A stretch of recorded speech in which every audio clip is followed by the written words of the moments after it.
Hey, good morning, Daily Planners. This is David Monroe, CCIM, the host of this show, and I'd like to welcome you to episode 36 of The Daily Planner. Did you have a productive day yesterday? If you did, do me a favor. Go down in the comments and type yes if you did and no if you didn't. We're not going to judge you either way. I'd just like to know if you had a productive day. For myself, I had a fairly decent day. I did allow some interruptions to get in, but we'll talk about that in a little bit. I did have an investor that I spoke to a couple of days ago that I've been building this relationship with over the last couple of years. Her and I kind of went through the same kind of training through the same mentors, and yes, my fingers are up doing little, what do you call those, quotes? In the, you do that when somebody you're talking about is like, are they or aren't they? Anyway, she's a really good person, and she's changed her investment criteria a little bit. And so she reached out to me to let me know that she's looking for more units now, no longer what she had been doing in the past, and did I have anything available? So we talked about her changes a little bit and found out that I have a property that was in a neighborhood she actually used to live in. So she drove by, went and looked at the property the other day, and called me back yesterday and said, look, I'm interested in this property. What do I need to do to get the information on it? So I gave her the information she needed. She's doing the underwriting on it now, and then we're going to decide whether she wants to put an offer in on it or not. This thing is completely off market. There's only like 2 people that know about it. It's a fairly large deal, so this will be a really good one if she's interested in it. So that was a really good conversation we had yesterday. I also continued negotiating on the 350 unit portfolio that I'm working on down here. This deal is a difficult one to begin with, and the offer that we got, if you remember me yesterday telling you that we had received an offer on that portfolio, I had to spend a little bit of time with the seller yesterday to get him over what I like to call reverse sticker shock.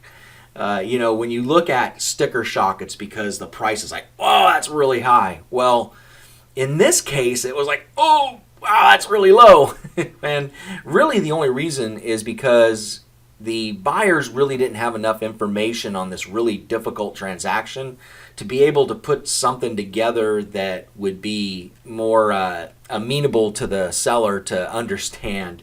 And so I told him, I said, look, we just need to get you guys together. Let's have a conversation, answer all their questions instead of me just being in the middle of all the questions. And they're willing to come in with a stronger offer. You want to sell it, they want to buy it. This is going to be a difficult transaction to begin with because of all the little nicks and crannies to it. It's not a normal, just everyday transaction. And so we had multiple conversations about that yesterday between the buyer, between the seller, and a lot of interruptions from that. But we got through it. The seller understood it, the buyers understood it, and the seller's getting the rest of his information he needs so that the buyers and the seller can have a good conversation to get us to a more amenable offer that we can get this deal done. I also held my multifamily mentoring call yesterday, and we started it off with talking about the deep freeze up in the upper Midwest and in the Northeast. And I kind of felt a little bad because, down here, yesterday we got about 55 degrees, which is still chilly, but it's not negative 30 where some of these folks were. And so we had some good times talking about the weather, and then we got into conducting some business. I had one of the investors was doing an assisted living, and we discussed how to find a solution to get him to closing. So we had a really good time on the call yesterday. And then there was creating the hooks for the 30-day challenge, and that proved to be a bit more difficult than I expected.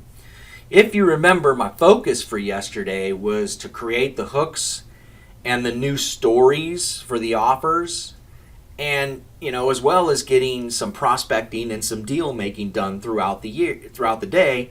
But the hooks and the stories were going to be my focus. And I knew that if I had a deep understanding of these hooks, that this was the key to selling. The one problem I had was I didn't write my story down from the Facebook Live that I had done the other day. And I had little footnotes, but I really needed to see the whole story laid out so I can pick out all the little hooks from that story. Well, then it hit me. Just listen to the recording. I did a Facebook Live. That doesn't mean like on Snapchat it just disappears. It's actually up on my Facebook page as a recording. So if I go back and listen to it over and over and over until I get all the hooks pulled out of it, then that's what I can do. So if you remember, my original plan for my daily Big 3 yesterday was to contact 25 prospects, complete the tasks for day 10 of the 30-day challenge, and complete module 3 of CI 102 to become a CCIM instructor. So I went back and I included listening to those recordings, or listening to that recording for my story, so I can try to pull those hooks out of it, and I actually time blocked it on my calendar. But that kind of proved to be futile because of all the interruptions I got from being in the middle of that negotiation. And look, don't get me wrong, getting those interruptions was a good problem to have, because even as important as learning how to do these hooks and these stories are to my selling career and my investment career, what's more important is that money on the table takes priority over everything. And we needed to get this deal to a point where we can move towards a purchase agreement, and that absolutely had the priority. So I allowed it to interrupt me while I was trying to create my hooks, and that was a good problem to have. At the end of the day, I had made 13 contacts, talked to 4 decision makers, made 1 appointment, held 3 appointments, had no signed contracts, and no closings. I did manage to pull 1 hook from my story, and I went and did a Facebook Live based on that hook. If you remember yesterday or the other day when I did my story, I actually talked about a confrontation that I had with former Vice President Dick Cheney. Well, at the time of the confrontation, he was actually Secretary of Defense, and I tell that story yesterday in a Facebook Live, and that was the hook that I pulled out. The one thing that I did not get done yesterday was completing any modules of CI 102. I did manage to pull it up, download all the resources, and by the time I had all that done, my wife called up and said dinner was ready. So I went downstairs. We had a great dinner, lasted about 30 minutes. We had good conversation. Did a couple of other things with the wife after that, and before I knew it, it was 8:30. So I told the wife, I said, I got to go back upstairs, finish what I'm doing, and I allowed her to talk me out of continuing to work. She said, I've been working way too much lately. Even though I took a break the night before, I needed another break. I'm starting to get some bags under my eyes, and I'm looking a little sluggish a little lately. So I allowed her to talk me out of it. Now this is good and this is bad. This is good because I'm keeping my relationship with my wife and keeping her happy. Bad because I really need to work on CI 102 and get that taken care of. But family does come first. So I went ahead upstairs, turned off the computer, went back downstairs. We spent another hour together, and then we went to bed. So pulling the 1 hook from my story and then telling that story via Facebook Live yesterday was really exciting.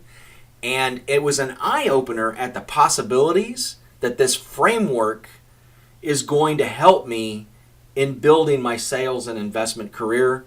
And I'm really looking forward to continuing that journey. So you guys ready to do the morning mantra? So say it with me. Create the thoughts that cause motivation to drive the actions that produce results. So my thoughts for today: no hooks, no money. If any of you have ever seen the movie Fargo, you'll remember that Wade, when he was talking to Jerry on the phone, he basically told him, he said, look, no Gene, no money. And so that's kind of where that was based from. I love that stupid movie. It was a stupid movie, but it was hilarious. I watch it all the time. And now let's go ahead and create my big three for today. Big three number one is going to be to attempt to contact 25 prospects to sell my off-market inventory and find new opportunities. Daily big three number two will be to continue working on hooks and stories for the 30-day challenge, which today is day 12. And I have all weekend to work on these hooks and stories, but it's important that I continue to really try to pull those hooks out and gain a greater understanding. I know I'm mentioning a lot about it, and once I really get the understanding, I'll give you guys a little bit more information, but I don't want to say too much about it because I'm still learning the process myself. And then instead of 3 modules, I broke it down, said, okay, I've got plenty of time, so I'm going to try to I will complete 1 module of CI 102 of the self-paced course today, so that I can work towards getting that test completed before the deadline of February 28th for becoming the CCIM instructor. I do have 1 appointment scheduled today, and it is on my planner. I know I've said before that I try not to have appointments on the schedule for Friday, but this was one of those pop-up appointments from yesterday that was important to get on the calendar, so I went ahead and scheduled it. If you want to be held accountable for completing your goals, do me a favor. Leave a comment below with your daily big three for today. By leaving your comments, we can hold each other accountable to help us achieve our goals. If you don't participate, it's going to allow for procrastination, and it's going to allow you to veer away from achieving those goals. It won't take but a second. Just leave a comment. You don't have to put what your daily big three is. Just say, yes, I created my big three for today. Put it in there, and that way we can hold each other accountable. I've got you guys holding me accountable. I'd like to be able to do the same for you, and the other listeners would be doing the same as well. So if you want to get updates when I release new episodes, or to leave your comments about this show, you can go like my Facebook page at David Monroe CCIM, or you can follow my YouTube channel, my LinkedIn page, and my Twitter account at David Monroe 45. It's the end of the week, so I hope you finish the week off strong, and I will talk to you tomorrow.